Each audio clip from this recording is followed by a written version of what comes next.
Hello, everyone. This is a special viewing that I typically would not have on a Monday.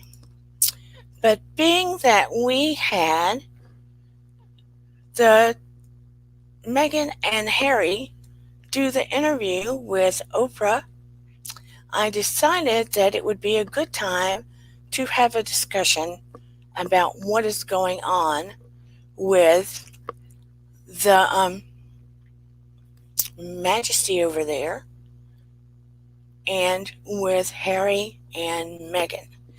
There's a lot of controversy, so before I talk more about this, let me do my opening.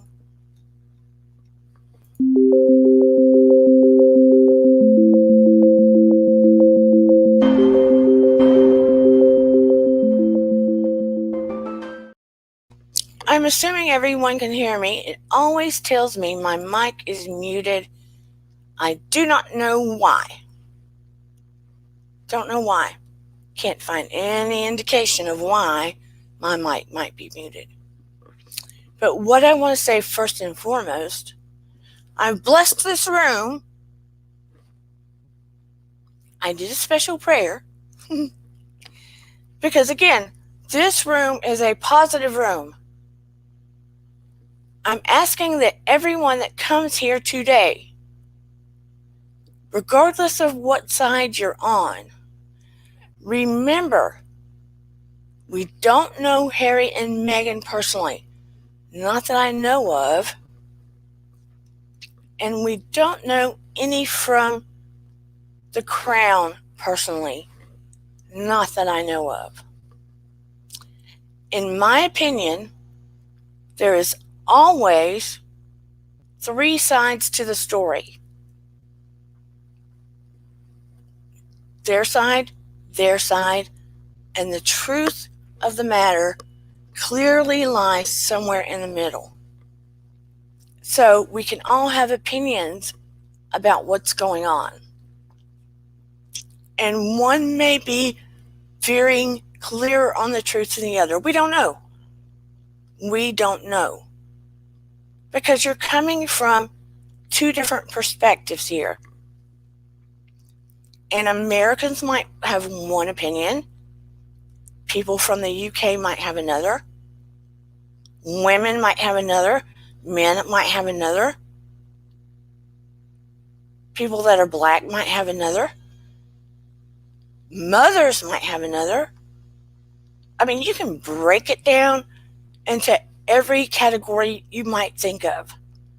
But bottom line is, everybody that's in the chat, I'm asking that as we get into this discussion, do not attack one another. Speak your opinions. I want everyone to be heard, but do not attack one another. Is that a deal? Okay. I watched Oprah and Harry and Meghan last night. Oprah's good, let me tell you. She's very good at interviewing. I can see both sides. Hold on.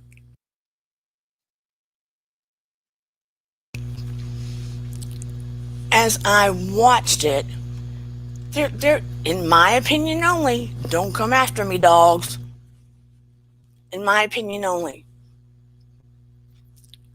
The Crown, Queen Elizabeth, Your Majesty, I have great respect for the UK and Queen Elizabeth and what the kingdom's done decade after decade, centuries. They have been able to maintain this family looking over the Commonwealth and the UK forever. They have been able to keep certain modicum and rules going forever. I don't hear about a lot of the chaos going there that we have here. Not to say there isn't any, and not to say that they might not be good at keeping things undercover. Lord knows there's things going on with Prince Andrew. But that being said, they've been able to carry it out forever and a day. That's amazing. You have to admit. That being said, I can't say, personally, I'm not there, but who's to say after all of this time that there doesn't need to be change? Who's to say that? Time has changed. People are different than they were 100, 200 years ago. And for all intents and purposes, things are being run the same. But I guess in their minds, they're thinking, if it's not broke, don't fix it. But the rules seem very, very stringent. And I guess they've kept it that way because they've been able to keep a tight ship. But it does seem like it limits, to a large degree, the life the royalty gets to have. But then you look at Prince Andrew. I don't know. If you watch The Crown, they say that's loosely based on what was going on. But then I think about Diana, and my heart always went out to her because she was the most human, the most relatable royal that I had ever seen. And all the people of the Commonwealth and beyond were touched by her, even in the United States. I would say all over the world, for that matter. And I know that she had to go through a lot of heartache and strife. She was the chosen one. She was not the one that got to have the romance and the happily ever after, except for her children. And I know that she wanted to pass down her love and care of people to her sons. In my opinion, only, I would be willing to wager there is a part of Harry that wanted to get out a long time ago. And Meghan coming into his life was the flame that lit that desire. And now he has a child. I feel like he never thought he would get that opportunity for it to really occur. What bothers me, and I'm not saying that Meghan hasn't had a large hand in this, but what does bother me is that the whole kingdom seems to, from what I could see, want to put the blame on Meghan. I'm not saying that she is not a participant, but that's a mighty, mighty kingdom. And Harry has been a man that has made his own decisions.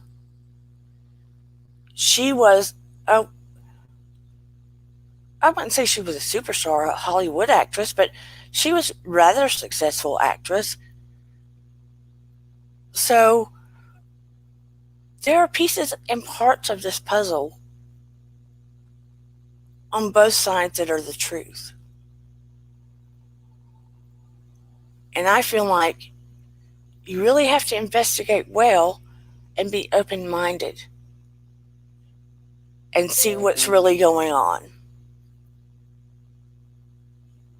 So, that being said, I'm very open to hearing your thoughts about this. And I'm asking you to be open to hearing the thoughts of others. I judge no one I like to listen to people. So I am going to drop the link. I ask that you all be good listeners and that you allow others to speak. So here we go. I am assuming that we probably have a lot of stalkers listening, and I'm hoping more people will drop in.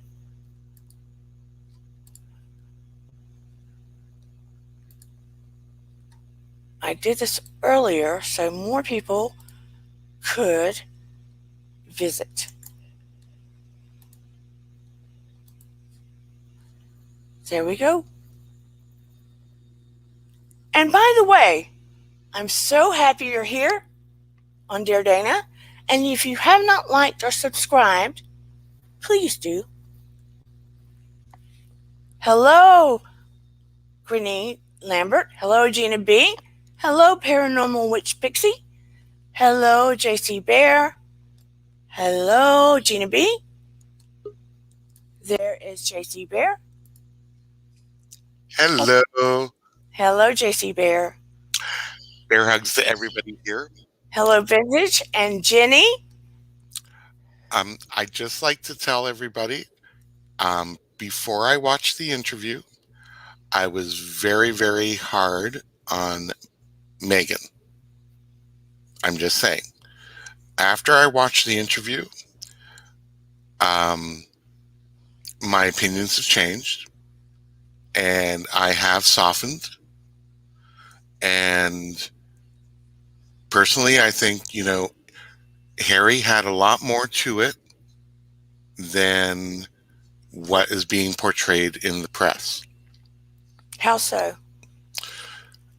If you take a look back throughout Harry's upbringing and years, his acknowledgement of his own mental health issues in dealing with them and being part of the monarchy, his high alleged paranoia when it comes to the media and so forth, his own dealings with issues with Charles and that conflict, I totally agree that with your assessment that he wanted a way out of the situation that he was in.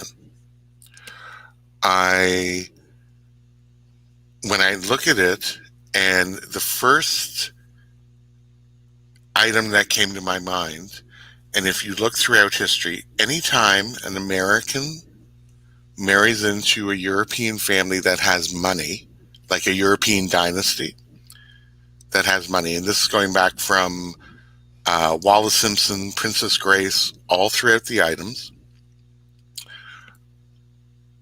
they always gave up their U.S. citizenship. And I was just wondering, do you know why? And do the people in the chat know why? Because the U.S. is one of two countries in the world that tax you on citizenship. Which means if Meghan had not given up her citizenship and remained there, you have IRS infiltrations and so forth. Right. When they did not give that up, that was my first clue that they were not in this for the long haul. Good point. Plus, so I think that although that they were coming up to it and they thought maybe this could work out, I think the end game was that they wanted to make an exit. Some of the things that came up through the interview, I think, was directly, although people were pinning it on Meghan, I think Harry had contributed to it. Such things as, what is royal protocol? What was she expected to do? What was the items post-wedding? I think Harry kind of abandoned educating Meghan on what was to be expected. Yeah. And he had grown up in that, which kind of left her fumbling. So I think Harry has to own some percentage of what he has to own part of it, and I would say he has to own about 50% of it. There, I mean, and so does Meghan, but I don't think Meghan is 100% this. Um, I tried to catch excerpts of some behind the scenes interview that couldn't make it on the show. And Mm-hmm. one of the things that was told to Meghan as she was becoming infiltrated into the family is they wanted her to cut her, basically, her personality down or her involvement down by about 50%. They wanted her to cut Meghan down, her entity as Meghan, her personality down by 50%. I could see that because you have to remember being a royal is not being a celebrity. Right. So you are assuming and taking different duties. The crown has always had to maintain neutrality on certain opinions and items like that. Doing charitable work, yes, but having opinions on certain politics and items like that, they've always remained out of it simply because they work with that government, whoever comes into power.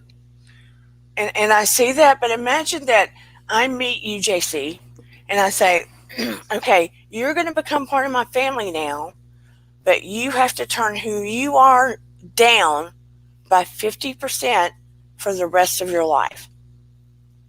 Oh, I know. It's a hard, yeah, Yeah. yeah. It's a hard thing when it's hard enough in our regular families integration when people marry in and marry and so, but at that level, it's probably twice as much. I did find some things Meghan said were a little naive, especially in this day and age, especially with all of the documentation around what happened with Diana and the social media, that she wasn't, fully aware of what she was getting into. There's been at least 23 years of different documentaries showing how vicious the British tabloids are, Right. how nasty the British press are. So I just found it kind of surprising that it shocked her so much. But, it has been a long time. And if you have not really saturated yourself in that for a period of time, you might not be fresh on the subject until the bitter end. And I do think that when Harry met her, there was something about the essence of her that really reminded him deep down inside. And yes, he was very young, but let's say that it triggered something deep inside that reminded him about his mom. Could be. I I don't know if it did or didn't, or whether, I'm discounting all of the rumors and stuff that I heard about, wearing the same cologne and all that. I don't want to bring that into this because that's all conjecture. It's not that. He made the statement that, particularly when they went on tour in Australia, that it was so Yeah, effortless for her that the people were just drawn to her, much the same way they were to his mother. true. And that could have triggered a whole bunch of other memories of, well, it wouldn't trigger memories of for Harry because I think Harry was conceived when they were in Australia, but to flashbacks of those newsreels, listen to me, I'm really dating myself, but to the social media, not social media, you know what I mean, the publicity that came around with that. But what I'm saying is, he would know those aspects of his mother, though. how people responded to her, right? But he was True. making the same statement that that is when things sort of turned of the, the kingdom, the majesty or whatever, toward Meghan. And that is when they found out they were pregnant with Archie. True. True. Which could be. I'm open. I have to think about it, but it could very well be. So maybe it's just like, and I'm not saying, I'm kind of like speaking out loud. So people of the chat, forgive me. I'm just kind of speaking out loud. But think about it this way: Diana had a way of connecting with people, and she had a way of sometimes speaking her mind. And so does Meghan. She tried not to, and so did who was the American actress again? Who said, I can't think. Wallace Simpson originally, or Grace Kelly? Grace Kelly. At times, Grace Kelly would, even though she didn't mean to. True. But here's the thing, when you think, and this is the other thing with the whole media event for this interview, Oprah is a friend of theirs. Right. There is very much, I believe, a very scripted item that was kept to in that interview. I don't think that it was as open and as direct, and I don't think as hard of questions would have been asked if it had been a different interviewer. So I think the key for this event was basically to allow them to express their side. True. I mean, if it had been Piers Morgan, he would have been bulldogging them. Yeah, you need somebody that's a little more objective and neutral to have that type of item. So going into the interview, I already expected that, and I wanted to hear. What disappointed me is that Harry didn't step up to do these items. I can't remember the actual time frame from the time they were dating till they got engaged and then got married. But it was fairly fast. Yeah. I do not think, and I think where they got another little controversy about William asking him was because William knows that with Kate, they had like a 10-year buildup. And Kate, being also British, knew what she was buying into. Right. I think with Harry, he wanted to seal the deal in such a way that he never gave the Meghan time to actually realize what she was buying into. I don't think he wanted Meghan. He didn't want to give Meghan time to change her mind, for one thing. True, and based on his previous girlfriend's interviews and so forth, he already had a very high, I don't want to say paranoia, but a very high fear and so forth with the media. Yeah. Which continued through. I was surprised at some of the revelations that came through, especially when it came to the security. Oh, yeah. I was very surprised about that. I don't get that. Now, when they were in Canada, there was much debate going on as to who would share the burden, either the Canadian people or the British people, if they were going to reside here. Yeah. But once they moved to the U.S., it was basically out of our hands on the decision coming for security. But I was quite surprised that they pulled all of the security for it. I mean, that's quite frightening since he's had it his whole life. Yes, and I think this is the other thing when they said that Harry said, well, they cut me off in the first quarter. Well, yeah, I noticed that. And I went, well, Harry, you have the trust that was left from your mother, which tallied, I think, at that time around 15 million. And I'm like, yeah, you now have to grow up as a man. No one's Yeah. going to be making your eggs for you. No one's going to be laundering stuff for you. And I think that was also a shock for him. I think that he had to actually grow up And and I know realize, Megan had money put back somewhere too. Not true, as but much as him. true, I guess between royalties, acting gigs, and the career items and so forth. Well, hopefully every woman should learn to always have their own little nest egg. Vintage says, I found one interesting point. Harry brings up the difference between the family and the institution and the feeling of being trapped. Yes, and that's the other that's a valid point, is that you do have the machinery that is the crown, and then you have the actual people who are born royal or born or married into the family. And there's a whole running of it and a whole set of protocols. And again, I'm kind of looking at, Harry, you have to prepare somebody coming into this, that this isn't a celebrity event that you just go to, or you have the option of going to or backing out, or you have the option to do this. Basically, the celebrity life is gone, and this is your new role if you so choose to do it. And I think that's where he failed. He failed to prepare her, failed to actually give her um, proper guidance and advice or discussions, because he grew up in it, so he should Right. know better. He should know better.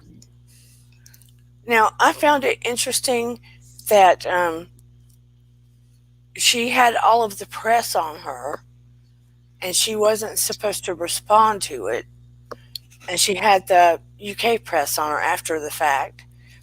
And the palace would not qualify or make clear what actually had occurred. For instance, them saying she had made Kate cry over a flower girl dress. Now, I have to say it makes more sense that Kate made her cry because she's getting married. All of this is new to her. She's stressed out. It's her wedding, etc., etc. I don't see Kate as one crying over a flower girl dress. True. And she also followed up to say that Kate did apologize and send her Absolutely. flowers for stuff like that. And said that she'd owned it and everything. That And, bygones, bygones. yeah, and I've learned through my sister's wedding, bridezillas can occur. So I mean, and everything gets very, very sensitive and very heightened, and it's just an interesting twist, because I think I'm not defending the machinery that's the monarchy, but I think they pick and choose their battles, Yeah. and I think they probably said, "We'll let that let that one go," but it's the lack of communication. It's kind of like, no, we'll take care of it. It's like it's that lack of communication on the whole that causes a lot of these family rifts, causes a lot of these misunderstandings. And I think that was very apparent in this interview, that there was not a lot of communications. If you have to communicate through a press secretary to talk to your brother or your father or your grandmother, as opposed to saying, when are you free? Can we come over? And you're basically on another section, that's going to cause a lot of issues. Right. Um, what did bother me was them talking about on the news. They took a poll and 57% saying this was Meghan's fairy tale. Well, let's be honest. Who in here, if they snatched you out of here, as an American, and you were getting married to Harry or his brother, if you, who would not consider that a fairy tale? Let's be real. If you didn't know all the other harsh, negative stuff. Who would not consider that a fairy tale? Honestly. Hey, I wouldn't mind having being married to a prince, but I know that there's a lot of back back stuff that goes through with it, and being under a public light every day But we is all something you watch have. it. Yeah. Oh yeah, we all watch it and we all consume it. Oh, what a fairy tale. So, yeah, why wouldn't Megan think it's a fairy tale? It looked like a fairy tale. I look at it as a fairy tale until you know more. True, and we all know that the Instagram life is not real life. But it was disconcerting, and especially when Harry backed it up and Megan didn't know who said it. Or maybe she does now. I guess she does now. Maybe he didn't tell her. I think No, she said he didn't tell her. he didn't The, tell her who who mentioned initiated. who mentioned about the color or darkness that the baby potentially could be. Now, this is very interesting because I think it would definitely have to be someone of an older generation. I think I know who it is though. Now, when I was growing up and friends who were interracially married, both Asian as well as black, when it came time when they were pregnant, I heard comments from both sides of the family, whether they be lighter or darker, whether they'll have white features or this type of feature and so forth. But I'm going back a certain number of years. Okay. Whether now I don't agree with that type of item. I didn't even back then. I just said, as long as mother and baby are healthy, that's all should be your matter, right? Right. But But I have heard it. I've heard it in the past. I've heard it especially amongst my friends who are interracially married. Do I agree with it? No. I think something like that has to be called to task. I think it was more disturbing because it was a monarchy. And we don't know the details around the wording, and it must have been in such a way that it bothered Harry to bring it to Meghan. True. And I almost want to say, in my opinion, because I have Hmm. no proof, I don't have receipts, I almost wanted to say that it's Harry's dad. I concur. I have the same gut feeling. Because when Meghan first came, Queen Elizabeth was taking her around to different oil paintings, and one of the distant relatives happened to be mixed. Hmm.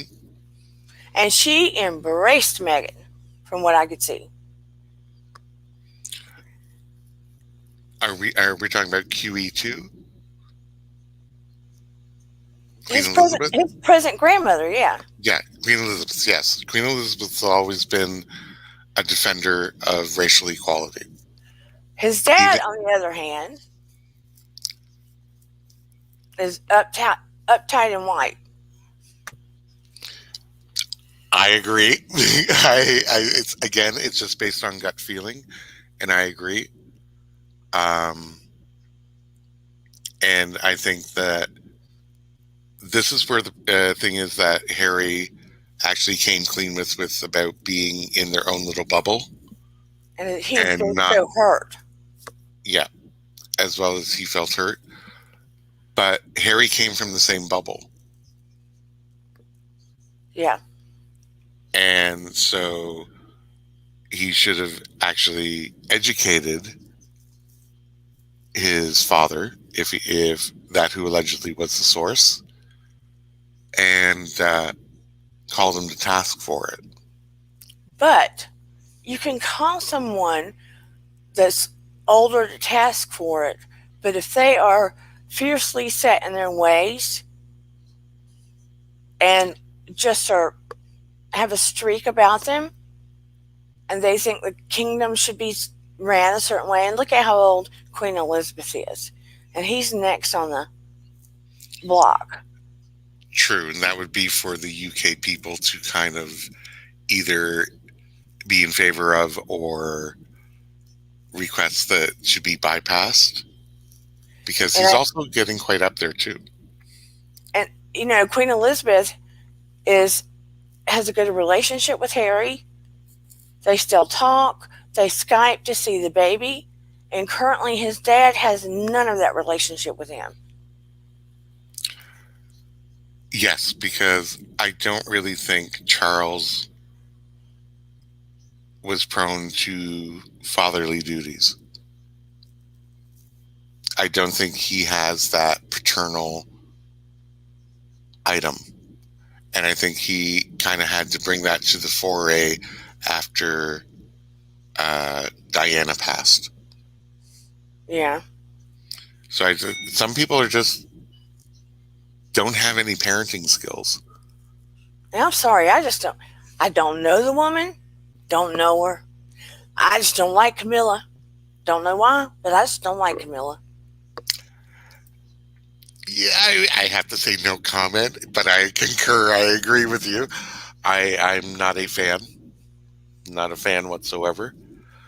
But I would think that if you believe any of the portrayals of how Queen Elizabeth and Philip were to Charles, you would think Charles would have learnt how to be a good father or how to be a better father to his sons. And I think that's where Charles kind of is emotionally stunted, in my opinion. Absolutely. I mean, I'm surprised the boys have, I guess that they practice forgiveness and have learned to connect with Camilla, but I'm surprised they have as good a relationship with her as they do, considering the dad was messing with her the whole time he was married to their mother, first and foremost. Yes, I was kind of surprised, but it could have been basically for public consumption, because if the boys were okay with it, then the British public would probably soften towards her. Oh, girl, Gina, Camilla wasn't the side chick. She was the primary chick, and he was using uh, Princess Diana as a side chick, but pretending she was a primary chick. Am I right, JC? Yeah, she was primary. I think Diana was the Side. side chick, the provider Sad. of the heir and the spare, Sad, sad, and so sad. forth.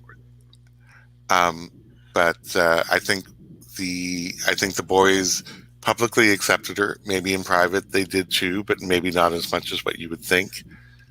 Simply because they probably thought it would be easier. But if deep down in their heart they didn't, you could see it on Harry's face more than William, because William's in direct line for the throne. Harry is not. So Harry could have an axe to grind, which also may have made him want to exit this life in the monarchy. And basically Meghan would probably be more adapt to it, to leaving, than, let's say, a traditional woman brought up in Britain with the monarchy and that type of tradition and history and item to it. So, I'm sorry. no, go ahead.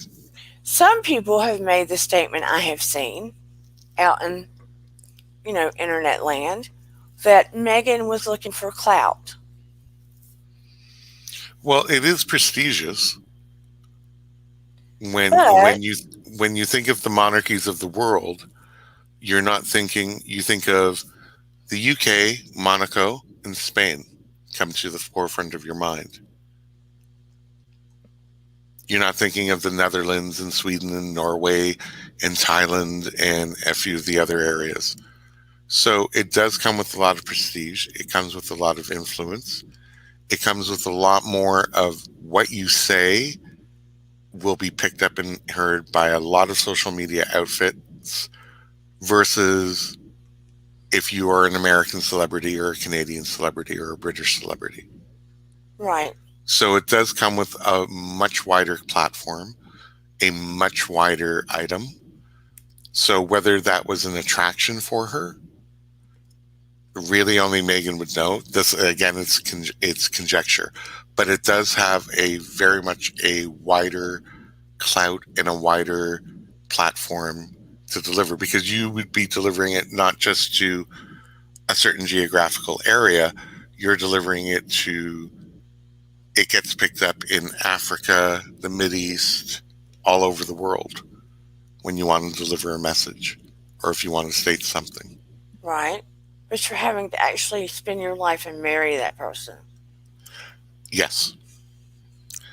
And also when the, oh, hey, Perlita. Yeah, Yeah, hey, Perlita. let's get some Brits in here. Yes, please. Come on up if you want to. Yeah, I'm only giving it from my perspective. Come on, you Brits, get in here. I need to hear from you too, in case I'm going off base. But I mean, I see what you're saying. It's a wider platform, but at what sacrifice? I mean, she was an actress. She made money. She was seen worldwide. I can see how people say that, but now wait. Was she seen worldwide just because she was in Suits? Because that's very much a North American. It is, but other places did get it. Maybe not worldwide, but in a lot of places, yeah. Because I know when she was dating Harry, it elevated the publicity for Suits. But at that point, she had quit shortly thereafter. True, but people love doing reruns and seeing her, and probably to see her act in it and see the character and so forth that she played. Perlita said, I just finished watching it over here. We would love your opinion, Perlita. Come on. You going to come up? You got an American, you got a Canadian, we need a Brit. Come on. Come on, Perlita. But I would like to say something when it comes to when they were mentioning about the titles. Yeah. Okay. In the past, when it was a male-only line of succession, the direct line would all receive royal titles. That was changed for anybody after, like William and Harry's kids, to be whoever is born first. Right. I can't remember the proper name, primogenitor, or there's very specific names for that type of succession. Not all of the children born from the prince and princesses have royal titles given. Princess Anne's children don't. Okay. Prince Edward's children don't. Right. They have a lower. They're referred to as, even Prince Edward is an earl, and they have a very much non-royal title given to them. Okay. So there's no guarantee that because Harry is second in line and his children, and I think sixth in line to the throne, that his children would be given a royal title. But I mean, they pretty much got stripped down. But I'm talking about the royal title, like of prince, and then him and the children inheriting a prince or princess title is not guaranteed. But truth be told, I really think Grandma Queen Elizabeth adores Harry. Oh, he does. I from their interactions, you can see that she absolutely does. And I really think she likes Meghan a lot. Well, even Meghan in the interview stated that the Queen was very warm to her on the train and so forth. Like they shared a blanket, they were chatting and so forth. And if you notice in the interview, they were very, very specific on excluding Queen Elizabeth and from everything. any of the negative conversations. Hmm. Charles was not excluded. Nope. His brother William, although they're taking some space, but siblings aren't always going to get along, and this is where the media, I get a little Uh-oh. mad at the media. I had to switch the word because of your broadcast. Because siblings will not always get along. Yeah. We won't always get along with our brother-in-laws and sister-in-laws. No. We just don't. We're going to have tiffs. We're going to have disagreements.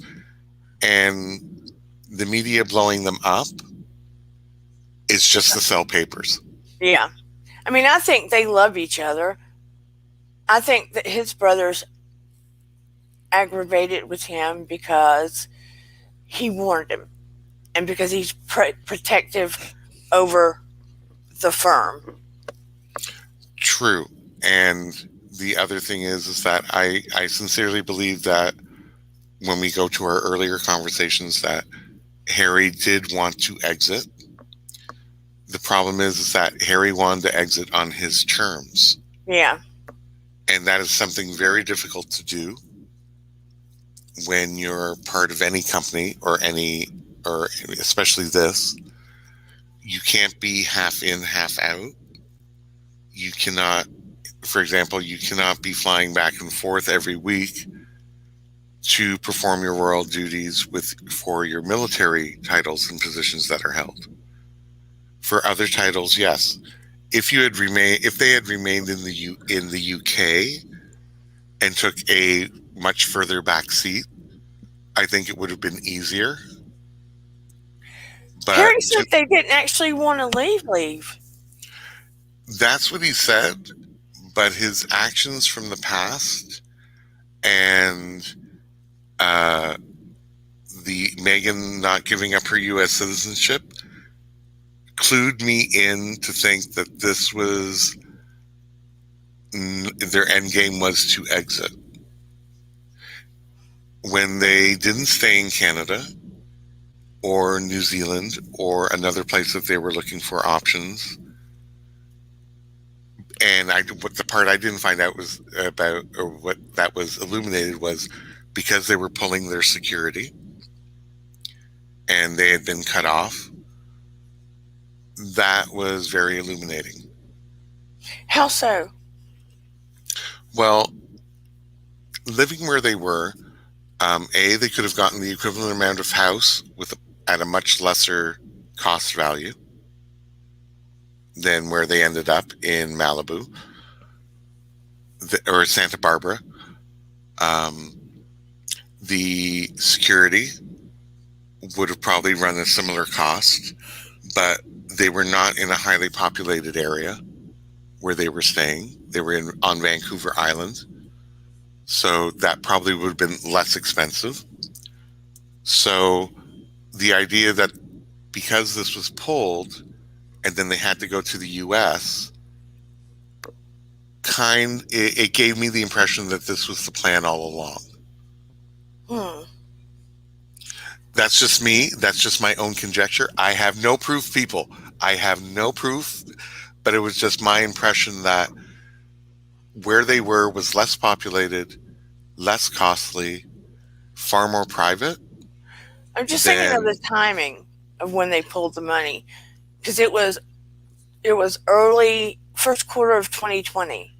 Correct. So they said they moved there in March. Yes, just before COVID hit and the borders were shut. So probably mid-March or early March, when they found out that the borders were going to be closed and security was going to be pulled, they exited down to the U.S. But she probably wanted to be where family was because she wouldn't have been able to go across the border. True, because the borders have been closed due to the pandemic. Right, and her mom's over here. Yes, her mother's, I guess, in Northern California, or I don't know if that's considered Northern or Southern California, because I don't know I kind of see why she did that. She was True, a new mom, and her mom's here. true.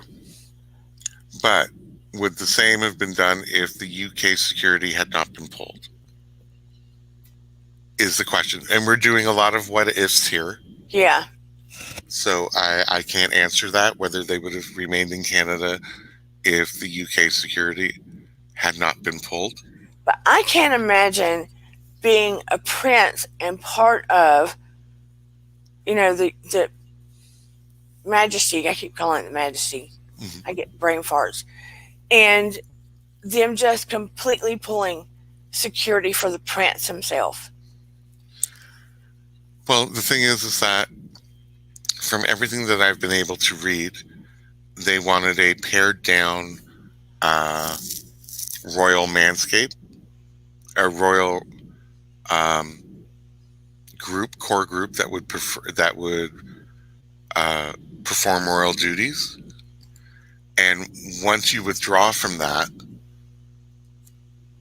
the thinking that I have read out there is that once you withdraw from that life, all that security and so forth gets pulled, which kind of shocked me. In reality, I was like, oh, I thought that would still automatically occur, because I can't see like Prince Andrew's kids not having some type of security detail. Family is family. Or Prince Edward's. So the security being pulled did shock me. I was like, oh. I mean, you're that monarchy and you're that close of a relation to the Queen.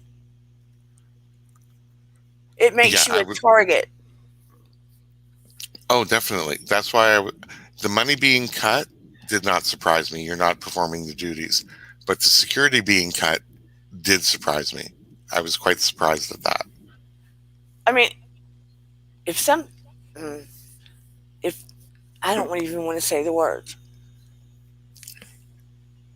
Yeah, that's not, but you know what I'm saying. Yeah. If somebody wanted to get money from her, extort money from her, we won't tell you the whole picture. Well, that was the whole security thing when they announced where Harry was stationed in Afghanistan. They were worried more of a kidnapping. Mm-hmm. And then the ransom and the attempted item like that. I mean, I just don't get it. I don't get it. I don't get it. No, and I don't understand the security being pulled. That was, like I said, that shocked me. Yeah. I mean, even now you would think they'd give him at least one. Well, yeah, exactly. I mean, that's like dust off a shoulder with the money they have. I agree. I totally agree. That's why that part really shocked me. And it would be interesting to see the response from, I guess, MI5 or MI6 or the Metropolitan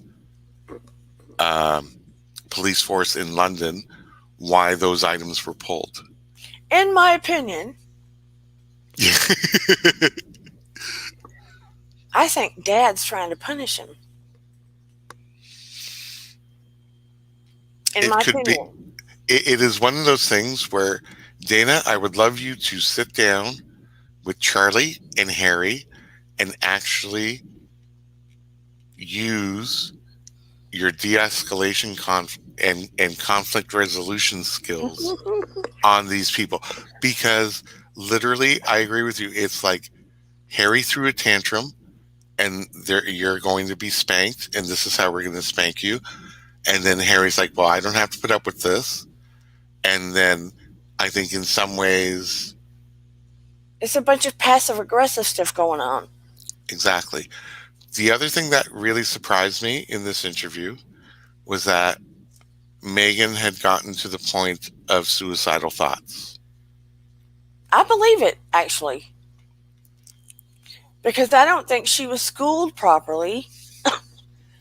And you have somebody telling her, take it down 50%. Here she is, pregnant as I don't know what. And she has no contact, really. She's got mega hormones going on. She's got, and I'm not making it a pity party. Don't get me wrong. She's participatory in it because she's an actress. She's got a lot of opinions and a lot of personality. She's having to rein it in and zip it up. And she probably has a lot of microaggressions and passive aggressive tension going on around her. And she's trying to do the right thing. And she probably doesn't have a lot of support. And she's probably, what the heck have I gotten myself into? But this is the other thing where I think Harry should have stepped up. Hi, Cat. Hey, Cat. Oh, the Aussies are here. Come join us, Aussie. This is the other thing that I was very surprised at, that with everything that had gone on with Diana in the past, that when Meghan said that she had reached out for support or therapy because she was in this mindset, that they said no. Because it's an embarrassment to the monarchy, and they don't believe in it because you always suck it up. True, but even if you looked at the fictionalized version of The Crown with Margaret went to see a therapist. But you do it privately and quietly. Yes, but they still could have gotten somebody in to Buckingham Palace to at least have that neutral party to have sessions and so forth. And that's where that was very surprising, that the response that was said in the interview was that because you're not a paid employee, we can't offer you this. I was kind of like, what? It's scary. I don't believe they actually have one on staff. I think they should have one on staff. I think they do for who they consider are employed. I don't know. Because Harry made the statement, it's something they don't talk about, and that it's always been, mental health problems have always been one of those things that they're like, if you're having a problem, you just deal with it. Suck it up. We've all been there. Yeah. Yes. That type of thing. So I don't really feel like, I feel like it's one of those cultural things within the palace. Is like, don't talk, just like in the army, back in the day where, you don't ask, don't tell. True. There was, I think there again, there's one set of rules if you've married into the family versus when you work for the family. Now, I did see a clip of an interview of the butler that's been with the Queen for 20 years. Now, he talks about the Queen under no circumstances has ever been prejudiced, that she embraces and loves everybody, always has, which still takes me back to Philip. That being said, he said he feels for her because she's going through a hard time because her husband, who's 99, by the way, is very sick, and she's going through a lot and has a lot on her plate. He knows it's going to reflect on her.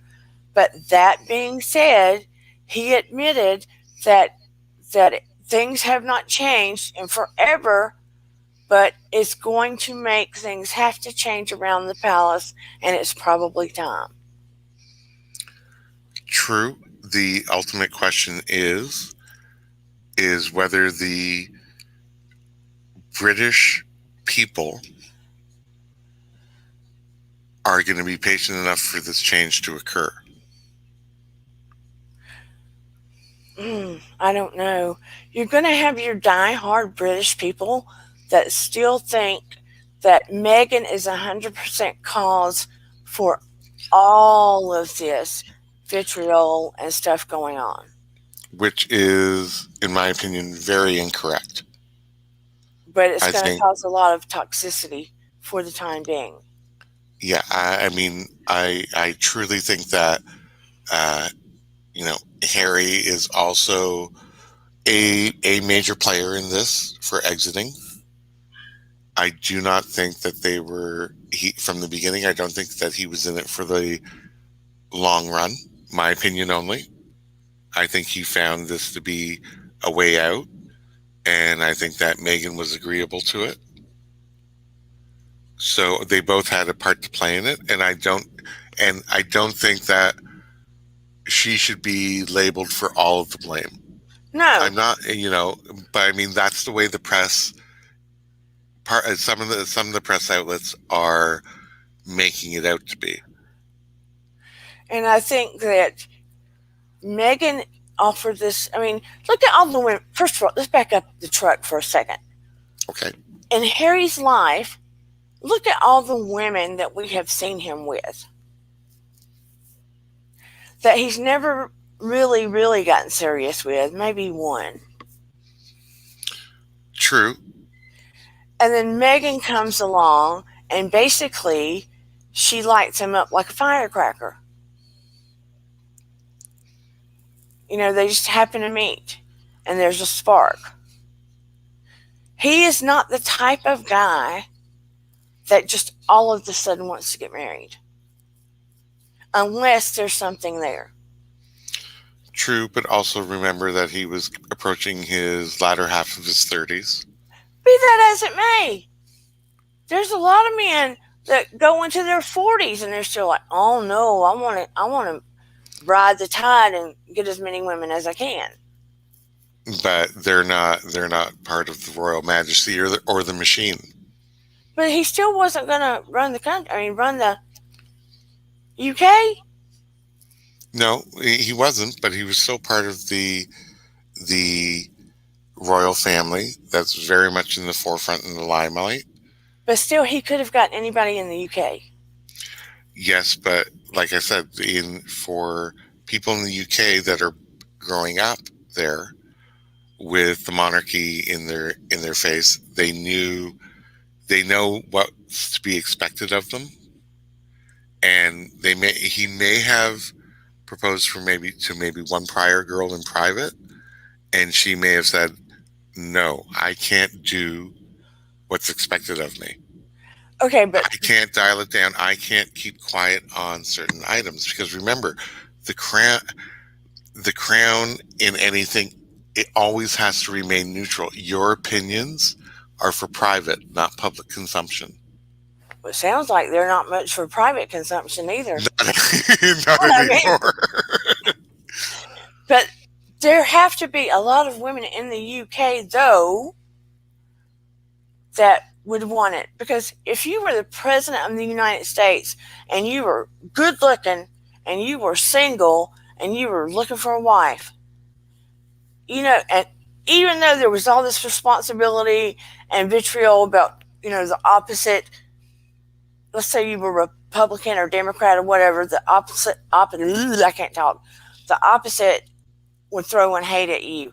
It wouldn't matter. You could be a woman out there and you wanted to marry that hot president. You'd leap at it. Come on now. True, but remember, that's only for a 4 or 8 year term. This is for the rest of your life. But you get my point. I get your point. I do, but come on, can't I? Come on, we have British people in our chat. Come up here, help us out. Come on now. And I love a UK accent, so I would just be like, I love all y'all's accents. Trust me, I get a big old smile on my face when I hear you speak.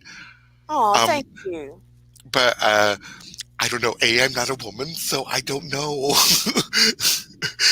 Look, when I had to come to Jesus Talk with God in the universe, and I said, and can you get me a European guy? Now, I wasn't specific enough, but I ended up with a Danish guy. True. Irish counts too. Come on up. Ooh, come on, Tammy. You're a lot closer. Hey, Tammy. Hi, Tammy. Hey, hello. How do you do? Come on up to the zoo. Yes, Mm. I love your energy.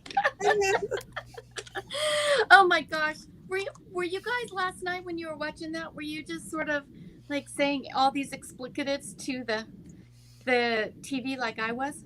No, I was. Why not? It because was I was watching. Look, I watch everything: eyes, body language, inferences. I mean, I pick it apart like I'm the FBI. so you were taking your emotions out of it. I was trying to. I mean, look, I'm the FBI when I'm watching all these things.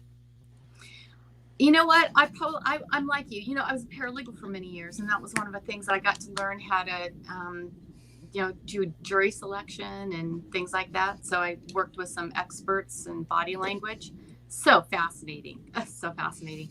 But I was very wrapped up because I have seen both sides and have heard both sides on the internet. There are some British people that are very against Meghan. They Oh, I even think know. that she didn't even have her own baby. They're saying that she faked having Archie. Oh, Lord have mercy. They say that they have pictures that when she was supposed to be pregnant and she wasn't pregnant. They think she had a bubble, on her body. Now that's cuckoo for Cocoa Puffs right there. So, Yes, there's been a lot of interesting theories. I'm just going to put it that way. Out there where you got to shake your head and go, That's Star Lord. I mean, who do you believe? I mean, okay, I'm not a conspiracy theorist, but did I even say that right? I didn't say the word right. But, there are some questions about, you have to know what you're getting into. I'm very sorry, but if you don't understand what the whole royalty is and the whole monarchy, you're going into crazy. So I'm sorry, I don't believe that she didn't know what she was getting involved with. She probably did to some degree, but you have to also think about if you are really in love, you're hyper focused on all of that. And you're hearing the other stuff, but it probably isn't settling in like it should until you're in it. Well, you're probably thinking, oh, I can handle that. I'll worry about it when I'm doing it. Right now, you're like, oh, I just love you so much. I want to spend every moment with you. How am I going to make it back to the UK? When are you coming to the United States? Oh, your brother doesn't want us to marry. How can we make him okay? I mean, there's probably a lot of little things going on. He never said he doesn't want her to marry. He asked Harry, is she prepared for what she's coming into? Right. He did try to talk him out of it. Not necessarily. Where did you hear that? Because I know when my sister was going to get married, I had a little sit down with her spouse to find out all sorts of things coming, so that I knew what was coming into our family. Mm-hmm. He told him, aren't you moving too fast? Don't you think you need to wait? Yes, because of what he knows what she's going to be coming into. Mm-hmm. This was a very I can't remember the time frame, but it would be a lot for her to take on. Mm-hmm. Now, saying, are you coming too fast is very different than don't marry her. Now, you have to wait when you say that word. Did you hear what she just said, JC? Who? That sounds nasty. Who? What did he say? Who did I say? I'm not repeating it. Oh my gosh, I'm going to have to replay this now, JC. I'm lost too. What? Okay, JC, are you for or against? What position are you on this, or even is there a position that you have?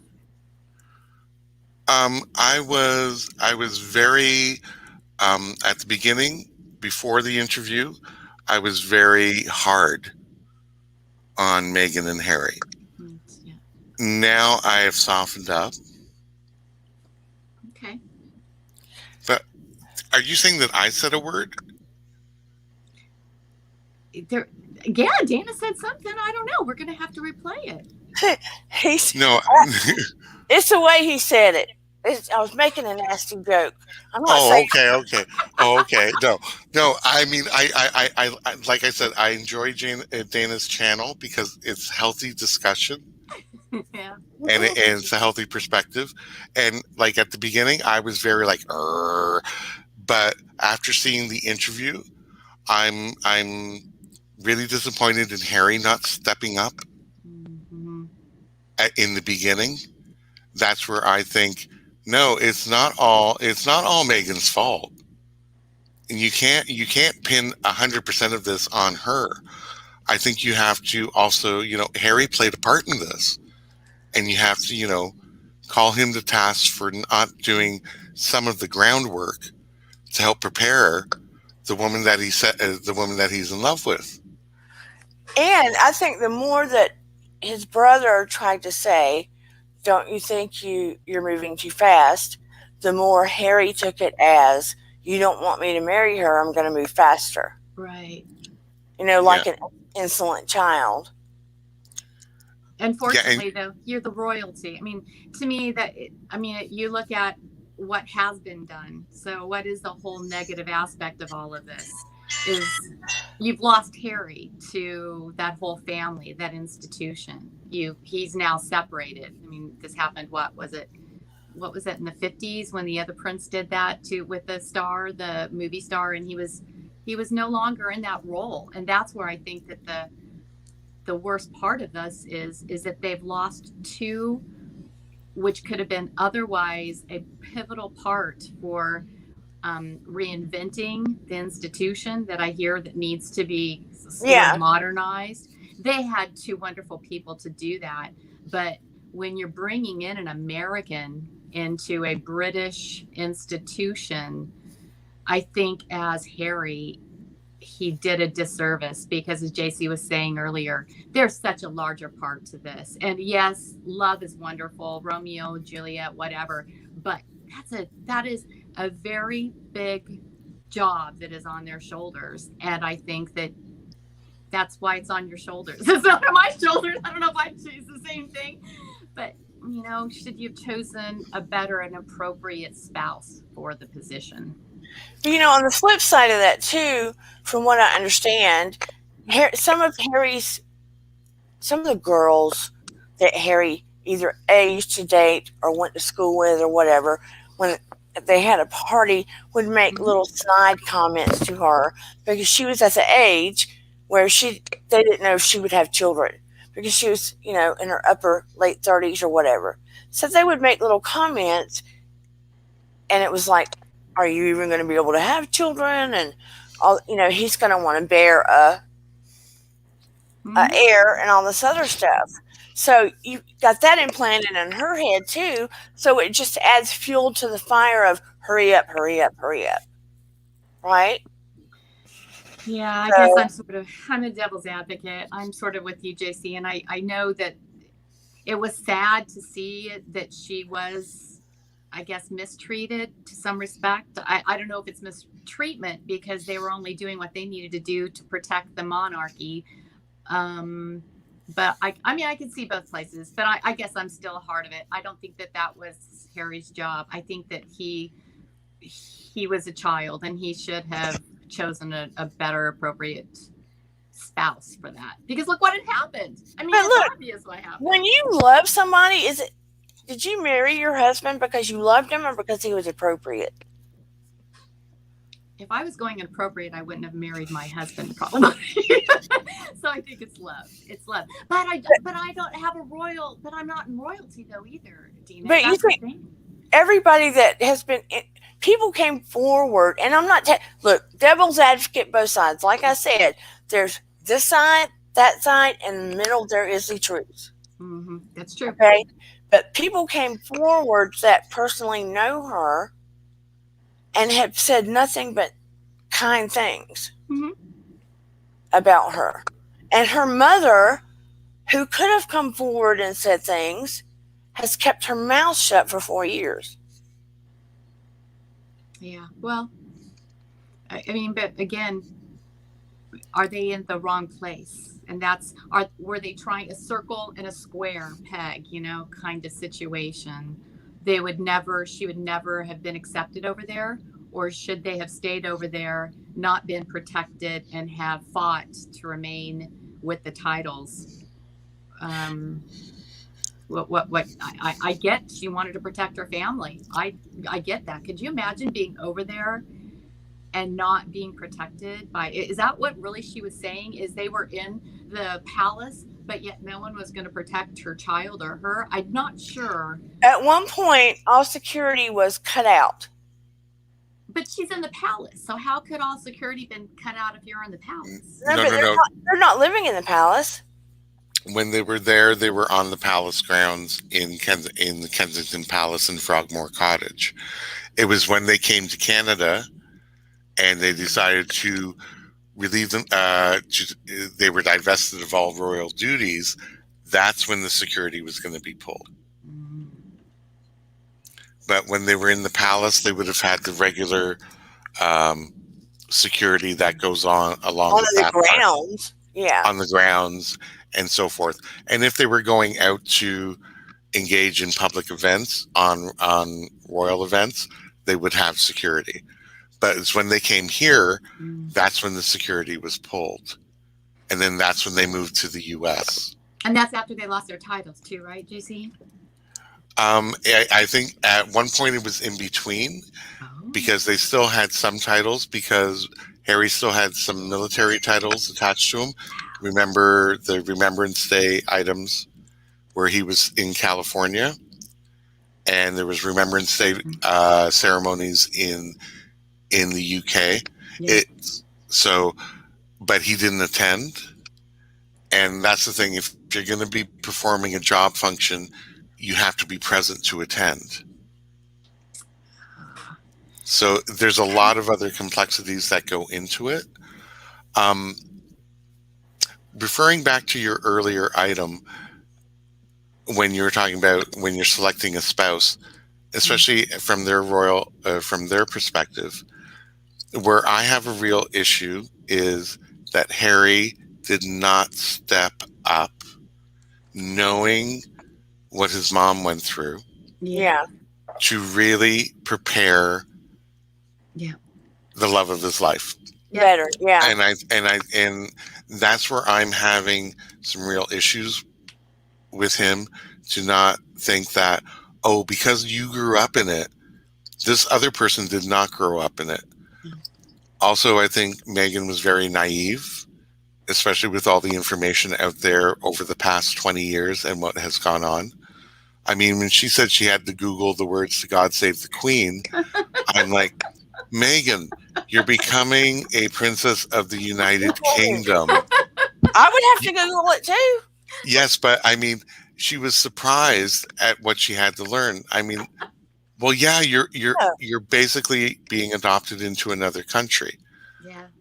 What was really surprising to me is that after everything we had all grown up with Diana, and the tabloids and the press, and after her death, the agreements that were made with the tabloids to leave the boys alone, that seems to have all gone tossed out the window.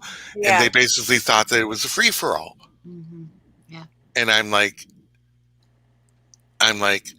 well, wait, I thought this was all settled way back then, because I remember living through it, and the British press was shamed into doing this. Thanks, Perlita, but I would really love you to join, because I'd love to hear the British accent and love to hear your perspective.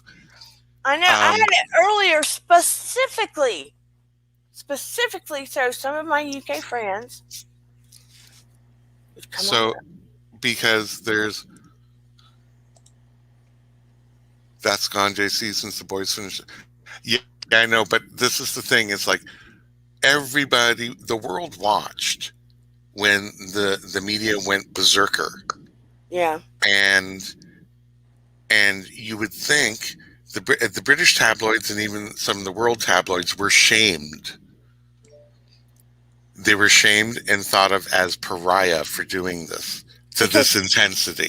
They were accused of being the reason she died in the first place, for chasing her into the tunnel. Mm-hmm. Exactly. And I mean, some of the ridiculousness that was put up there by the media, concerning, like the eating of the avocado for Kate was one. And then, and I'm looking and I'm going, now I don't know whether this was pre or post their commentary on climate change and so forth. And this is where the media became very vindictive and very accusatory, whereby Kate eating it is the omega-3s and the vitamins, and it's good to eat during a pregnancy. When Meghan was eating it, it's like, don't you know you're contributing to deforestation and all this?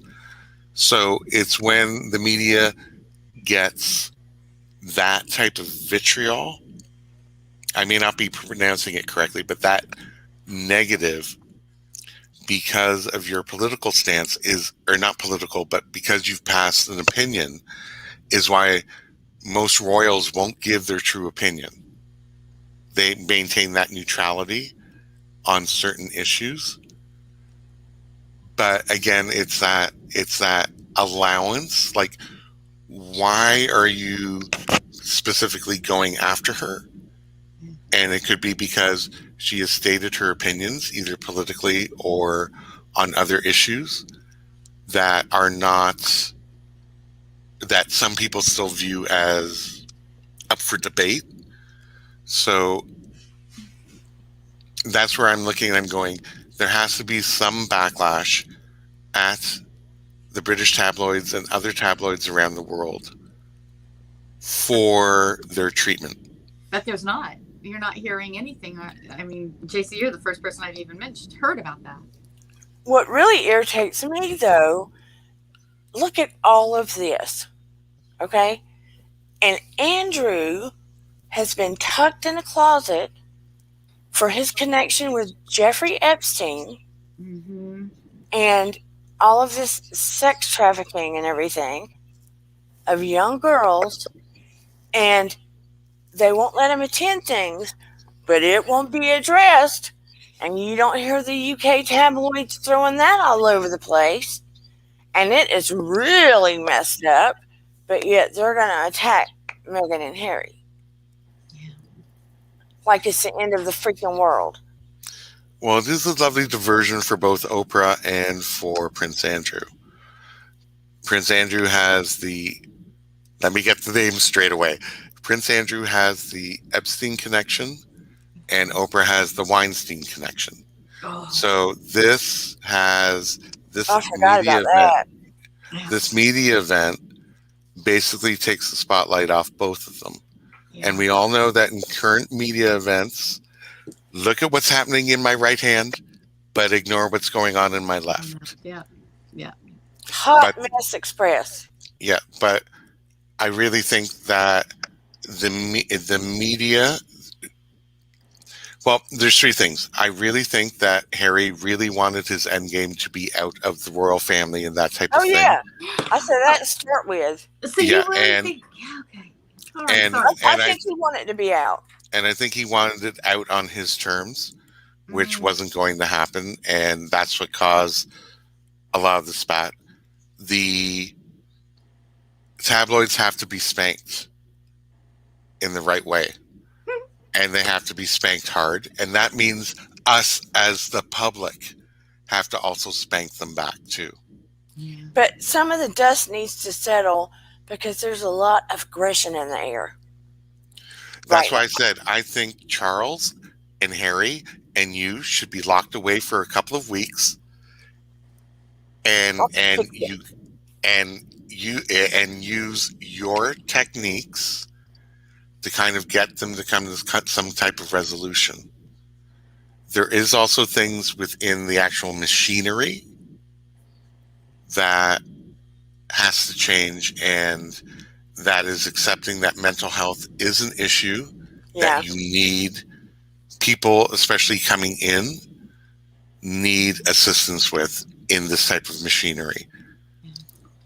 I couldn't believe what she said because when you start looking if you go on the net and you look at some of the pictures and the body language and the actually hand holding and the eyes and stuff, you can see the regression of the energy and the body language and the attitude and stuff. You can see things sort of sliding.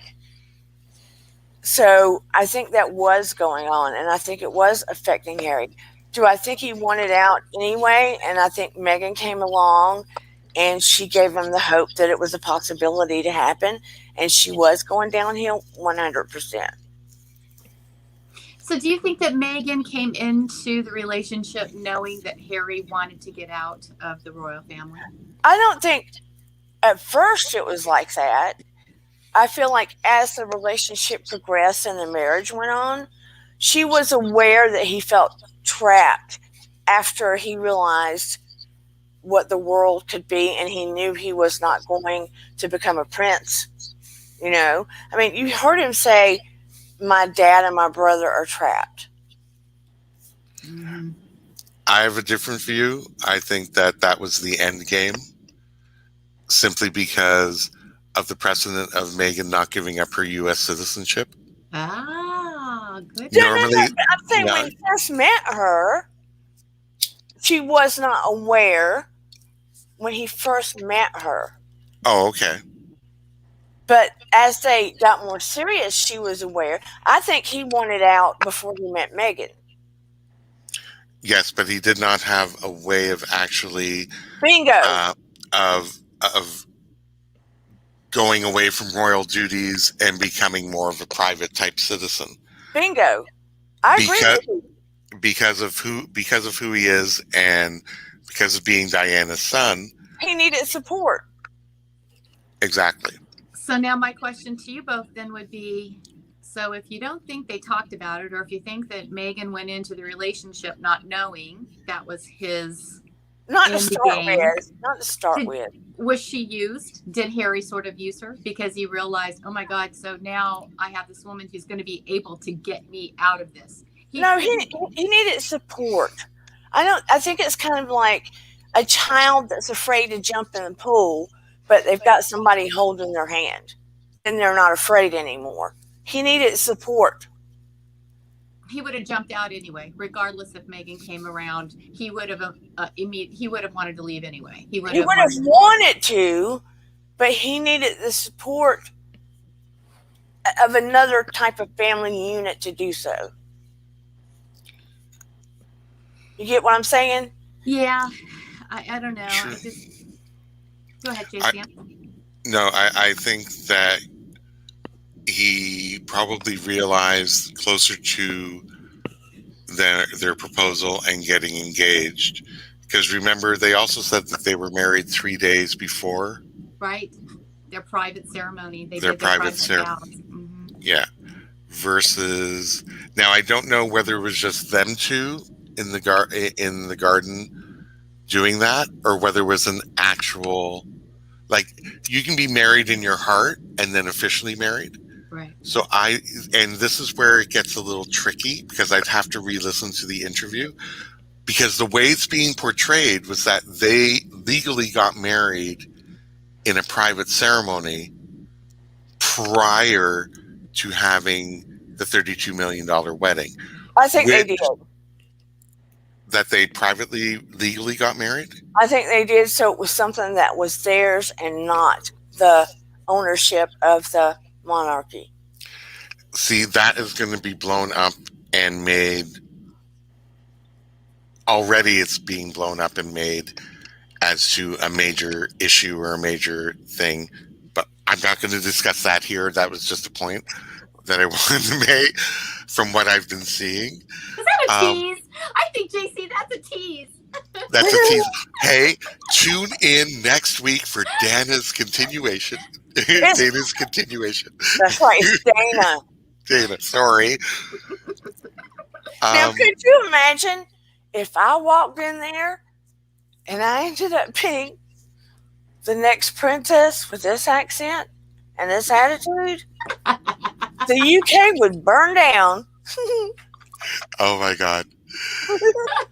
Shut down the borders. Dana's Yeah. coming over. I know that's right. Americanized. I don't know. I feel sad because I don't know.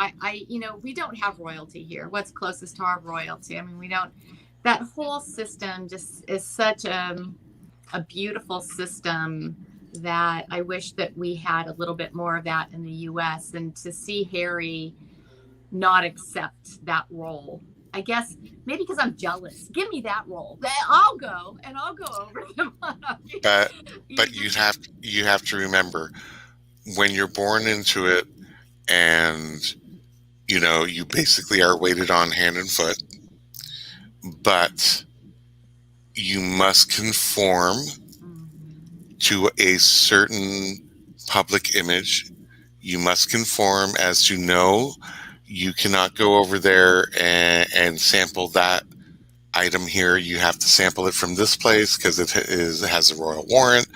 No, you have to do this. No, you cannot react to certain situations and must maintain that type of image. If you're not born into it and grew up in it, it becomes very difficult to conform to from an outside point of view. Yeah. As you were saying earlier, Dana, that when I get excited, I want to make a point. I don't always speak right. Can you change your personality to conform to it? Not by 50% like they wanted her to. True, Nope. but if you take a look at the number one side chick in the number one side chick in Charles's life, you've seen her change over the last few years. Dress, hair, makeup, a little bit of, I've gone to Switzerland and I come back 15 pounds lighter, because they're grooming her to fit an image and a deportment. And that's the very difficult thing. If you have an exuberant, someone who's exuberant, who has acting ability, who has decided, who has analytical ability to have an opinion, that part goes away. Your opinions are kept in private. In public life, representing the royals, you have to be neutral. That is very difficult for some people to do. I don't think any of us here could do that. And you're right, JC. I think that you're right. If not that Meghan should be upset at her husband. Love is love, but you're right. He didn't prepare for it. He knew that this was different. I'm sure that the first thing you probably do on your first date or your second date when you knew it was going to be serious is start saying, okay, do you know what lifestyle you're going to be in? Do you know what's ahead of you? Do you know that you are going to have absolutely no control over your life when we get in there? I would imagine that would probably be a conversation just like what sexual experiences have you had? What your financials look like? And how am I going to be controlled? Wouldn't those sort of all be at the same thing? You can't leave your house for 4 months. Remember, she said she didn't leave that. For 4 months, she didn't get to leave those grounds. But you know what? When you say some of those things, it's like a general picture, right? You don't know how specific some of those things can really be until you're in it. Well, I think that's why an additional year would they have still gotten engaged? Oh, that's why they were saying slow it down. Maybe some of his family members were saying slow it down. So maybe they could have weeded that out, right? Because as we know, the press may be good for like maybe 3 months, but the press is not always going to be good in the long run. And as we've seen, they showed their teeth and they showed their vitriol in it. And that's why when you see the Queen, she very rarely in public will react. It's either a neutral or a very positive item. She may say something different in private when she gets home. But I think this is the part of the thing that when you're a celebrity in the US and you're used to little I don't want to use the word, but cat calls back and forth in the press and in the media. Yeah. The British tabloids have a different type of venom. That's the only way I can put it. They have a very different type of venom. They will go for the jugular and try to justify it using something else Oh, to make them seem right. Yeah, the British, that sort of that stoutness that they can cut you down in a few words or less, right? And they'll make you believe that it really is your fault. But I mean, gaslighting. It's gaslighting them, Gaslighting to the extreme. But some of ours can do the same thing. Yeah, but it's not. But it's not as clever. But I mean, it's also not as prolonged. True. Hello, I think there's a shorter news cycle in North America than in the UK when it comes to stuff like this because of the longevity of the position. And the people are highly protective of the monarchy, as they should be. I mean, it's been around forever. But here's my hope. When all the dust settles, and because the Queen does love her grandson, somewhere in Charles, I hope he loves his son, and I know that Harry loves his brother. I'm hoping and praying that somewhere when the dust settles, that maybe the people will call for some minor changes to occur. Like what kind of changes, Dana? Just some updated changes, like with mental health, with a little more freedom, a little more, I don't know, people being able to speak. You mean changes within people within the monarchy themselves? Yeah. Well, I don't know. It not being as stringent and locked down. A little more transparency, maybe. If she would have, if Meghan would have stayed within the walls of the establishment or the institution, as she says, she might have been able to do that. But who now in that institution that wants to change anything? Everybody is. She would have been able to change it. You can't change anything if you stay within their rules and abide by those rules. I see your point, but my thing is that you have this institution that's been running for 1,000 years. Bingo. You are not going to be able to walk in and change it in 18 months. No. I agree with you. But sometimes you gotta rock the walls, and a few bricks have to fall for a little bit of change to occur. And trust me, as an old-time activist from a different era and a different purpose, I agree. But you have to be able to, and this is where I think time would have helped, because I don't think you'd effectively have had change with the Charles and the side chick. No. But he got his way. Diana passed away. He got Camilla. But I think with both Harry and William, if they could have worked together, I think that's when you would have actually seen dramatic changes within. Because they both came with the same hurt. They both acknowledged mental health as an issue that should be acknowledged and accepted.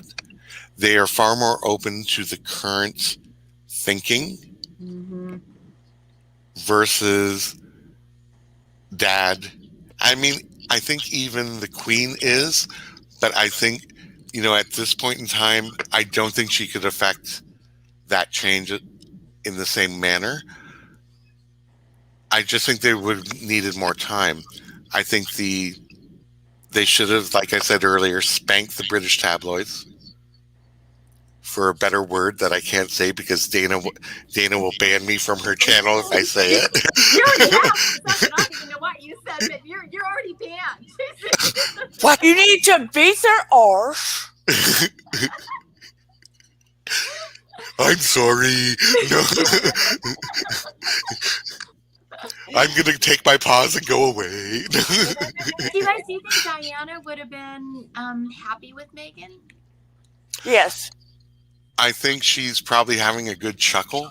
Mm-hmm. I think she is.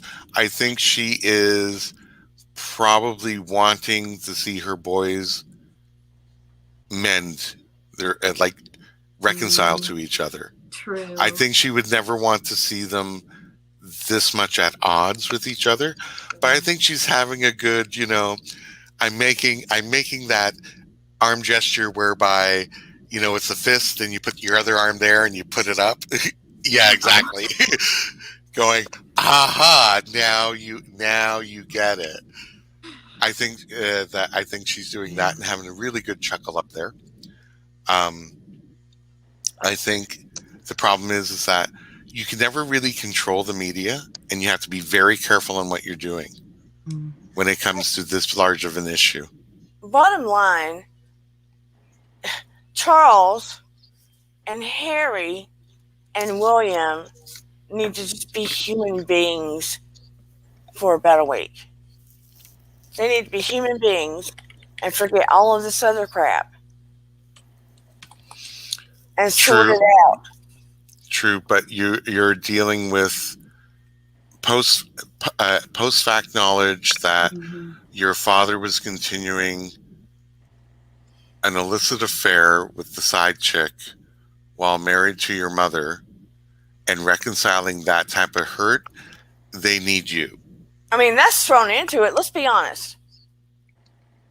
That past stuff is still thrown into all of this. Yes. Which would have led Harry, I don't know, I'd have to defer to you, Dana. You'd have to tell me whether that could emotionally stunt somebody. Yes. And leave them in a certain... Because I'm not trained, so I need your opinion on this. Unconsciously, even though the boys are trying to, make a relationship with Camilla and stuff like that, unconsciously somewhere, they stuff a lot of stuff. I mean, we could see how it is. In the monarchy, they don't address a lot of mental health things. They just say, you just deal with it, you go on with it. Okay? But on an unconscious level, especially with Harry, you can tell that he was terrified the same thing's going to happen to Meghan and Archie that happened to his mom.